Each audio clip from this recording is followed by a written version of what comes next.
Olá pessoal, mais um vídeo da série Discografia Comentada dos Beatles. Desta vez eu vou falar dos dois primeiros álbuns solo do Ringo Starr, velho Ringão, nosso querido Ringão, Sentimental Journey e Books of Blues.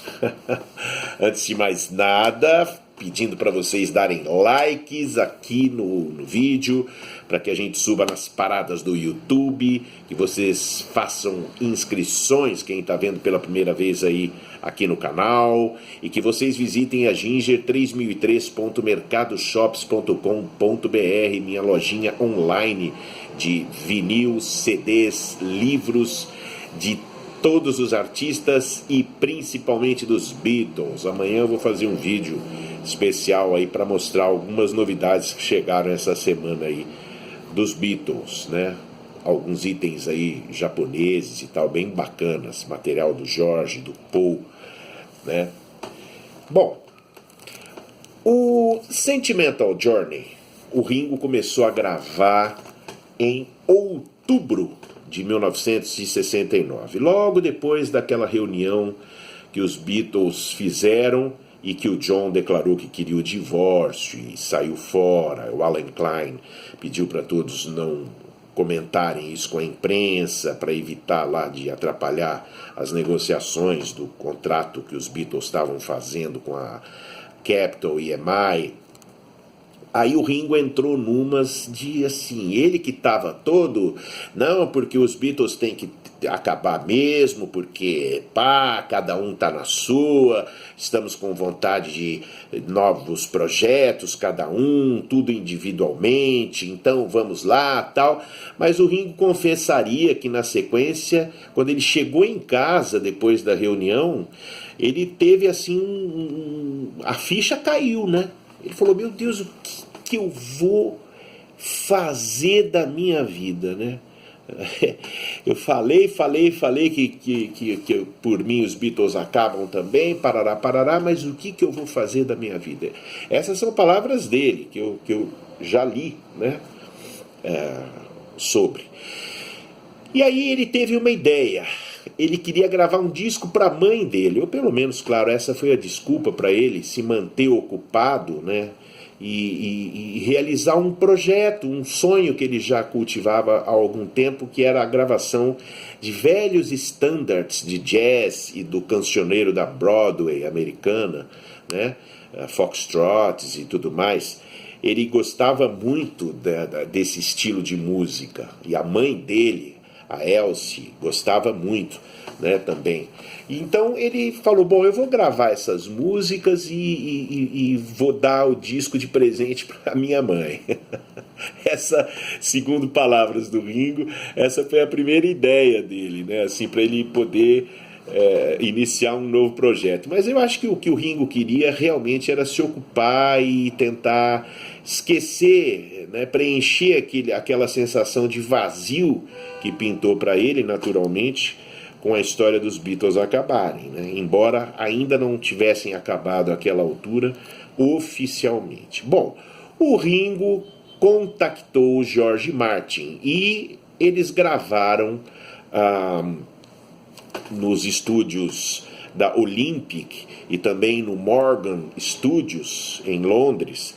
Foram gravando periodicamente até o mês de março ou fevereiro, né? Março eles mixaram, de 1970, quando o disco foi finalmente lançado, né? Pelo selo Apple.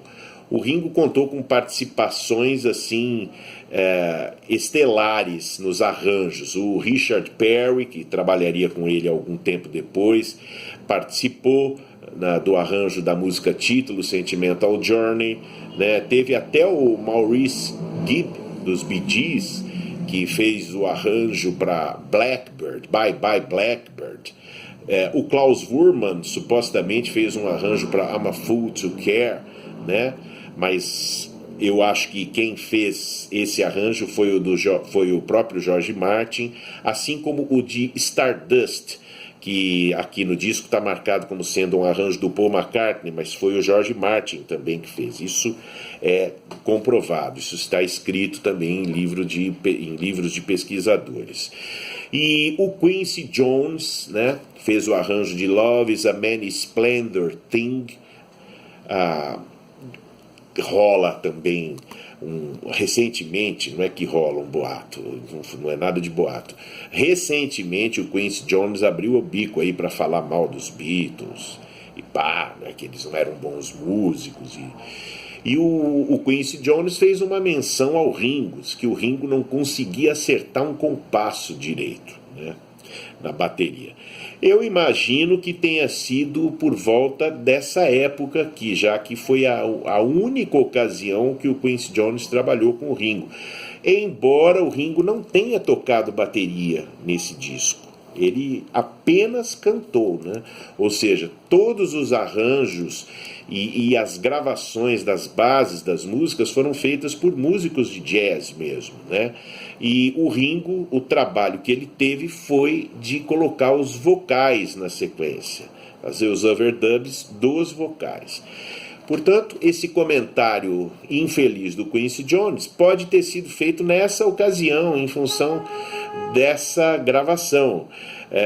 Embora eu também já tenha lido em alguma parte que o Quincy Jones chegou a visitar os Beatles no estúdio, acompanhou uma gravação, enfim, eu não tenho essa informação corretamente. Esse disco o Ringo foi gravando ali na surdina, enquanto o Paul preparava o dele também, né, num estúdio de Londres também, com um pseudônimo, né, para não chamar a atenção de ninguém.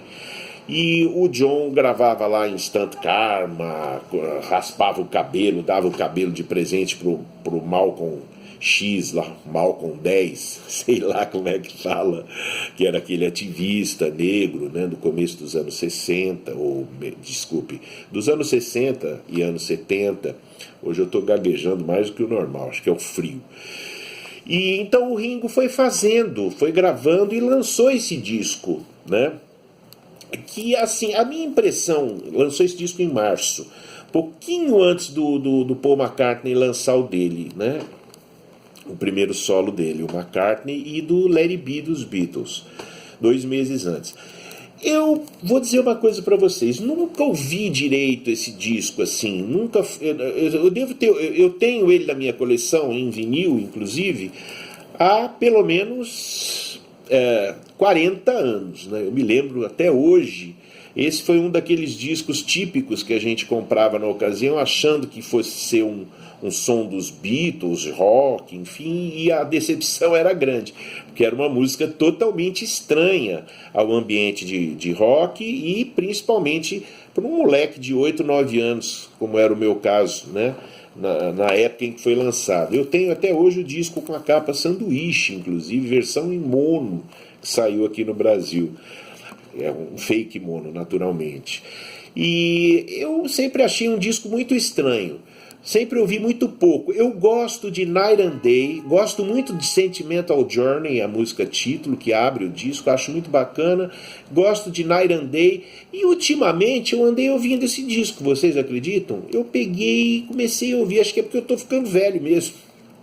E comecei a ouvir, e olha, eu vou dizer para vocês, é um bom disco. Os arranjos, naturalmente, de grandes arranjadores, do George Martin, que produziu o álbum, é tudo de primeira linha. E mesmo os vocais do Ringo, apesar de eu já ter ouvido falar que o Ringo desafina muito, não sei o quê, eu não acho. Eu acho que o Ringo segurou legal aqui os vocais das músicas, claro, o Ringo não era um cantor, né, gente? E a intenção dele não foi fazer um disco de cantor interpretando clássicos da música americana. Não, a intenção dele foi gravar um disco quase como uma brincadeira mesmo. Ele não estava brincando quando ele disse que ele gostaria de fazer um disco para a mãe dele. Mãe dele, por sinal, que aparece aqui, esta senhora aqui de azul, andando na frente desse prédio, né, que é em Liverpool, por sinal, enquanto o Ringo está aqui na frente da porta da casa fazendo uma brincadeirinha, um aceno para o fotógrafo, né? Então esse disco saiu em março de 70, foi assim recebido friamente, como uma brincadeira pela crítica, vamos dizer assim, uma coisa exótica feita por um Beatle, né? Ainda um Beatle naquela ocasião, para todos os efeitos, e passou batido, né? Eu acho que nem chegou a entrar assim, entre os 20 discos mais vendidos, nada, passou batido. Mas eu acho que é um bom registro, um disco interessante de você ouvir de vez em quando, né? Um bom trabalho. Nos mesmos termos, seria o Book of the Blues, um disco que sairia em setembro de 1970, portanto apenas 6 meses depois do Sentimental Journey. O Ringo conheceu o nosso amigo aqui, o tocador de pedal steel guitar, o Pete Drake, que tocou no disco do George Harrison, né? E durante as sessões do All Things Must Pass, que o Ringo estava participando, evidentemente, e aí ele ficou muito interessado em fazer um disco de country. E o Pete Drake falou bem, falou de Nashville, que era de onde ele vinha, né, que estava ali para fazer o trabalho com o George e tal. E a ideia que eles tiveram foi de trazer os músicos de Nashville para Londres para gravar. Só que isso ficaria muito caro. Então eles inverteram o processo. O Ringo foi com o Pete Drake para Nashville e lá, com produção do Scott Moore, que era um músico que trabalhava com Elvis Presley e dono de um estúdio lá em Nashville, onde o disco foi gravado, fez a produção, né? E ele contou com grandes músicos que haviam tocado nos discos do Bob Dylan, como Nashville Skyline, por exemplo, 2 anos antes, né? Enfim, de grandes clássicos de country music, que o Ringo também era muito apaixonado por country music. E o Ringo declarou na época, aí sim, já com a notícia da separação dos Beatles divulgada, o Paul declarou que tinha saído dos Beatles, então os Beatles estavam assim oficialmente separados. E o Ringo disse que gostaria de trabalhar com todos os tipos de música, com música de vanguarda e tudo mais. Ele estava realmente assim muito inquieto, ele queria fazer alguma coisa relevante no campo da música. Já tinha feito o Sentimental Journey, vamos dizer assim, um disco jazzístico, vamos rotular assim, eu não gosto muito de rótulos, mas vamos definir assim, e depois ele fez country music, outra grande paixão que ele tinha, novamente com o mesmo propósito. Ele chegou lá nas sessões, em princípio os músicos estranharam, assim, rolou um clima meio esquisito, eles achando que o Ringo tinha ido lá meio que para roubar a música country, dizer que era um Beatle tocando country, aí agora sim o country finalmente teria uma leitura, né, popular e etc e tal. Mas aí o disco foi gravado em 3 dias, no mês de junho, né, nos dias, se eu não estiver enganado, nos dias 23, 24 e 25 de junho em Nashville, né? Assim, foram sessões quase que improvisadas, as composições todas dos músicos locais lá. O Ringo gravou uma música dele, Cookie Cookie, que saiu no lado B do compacto Book of Blues, né? Lançado, se eu não estiver enganado, apenas nos Estados Unidos. E era a única composição do Ringo nas sessões de gravação, e é mais uma jam session de country mesmo, né? E o Ringo tocou bateria nesta música e numa outra jam session que sairia na versão em CD um tempo depois, que é uma jam session mesmo. Aí o Ringo sentou na bateria e tocou. Mas ele, nas músicas que entraram para o disco, ele somente cantou. E novamente não decepcionou. Claro, volto a dizer, não era nenhuma Kate Bush, não era nenhum Jim Morrison, mas cantou. Não era nenhum Paul McCartney, nenhum John Lennon, né? Obviamente. Mas cantou direitinho, não desafinou, não fez feio. Eu gosto muito da música título, Book of Blues, gosto de Love Don't Last Long, gosto muito de Without Her, Woman of the Night, também tem I Be Talking All the Time, música que encerra o lado 1. Depois gosto muito de 15 Drown Wine, Não, essa eu não curto muito. Woman and Loud Happy Songs. E gosto de a Silent Homecoming, a música que encerra o disco. São belas músicas, belas composições, né? Nenhuma delas do Ringo, como eu disse. Mas um disco, enfim, igualmente bom, igualmente eficiente, fez um pouco mais de sucesso, agradou os críticos que elogiaram, disseram que se tratar de um trabalho digno, honesto, competente. Então, esses dois discos marcaram a estreia do nosso querido Ringão Starr na bateria, na carreira solo, né? Depois do fim dos Beatles. Foi um belo início de carreira, embora 2 discos num ano só, né? O Ringo lançaria I Don't Come Easy, o single, no começo de 71, mas um material que também foi gravado por ali em 1970, né? E o I Don't Come Easy faria muito sucesso, a gente vai falar, né, de I Don't Come Easy mais pra frente. Então foi isso, gente, uma bela estreia do Ringo, uma dupla estreia do Ringo na carreira solo após a separação dos Beatles, né? Viria muita coisa boa aí pelos próximos 4, 5 anos do Ringo. Ele surpreenderia muito os fãs dos Beatles e os consumidores de discos de rock de uma maneira geral. Mas ele começou com jazz e country, um belo começo.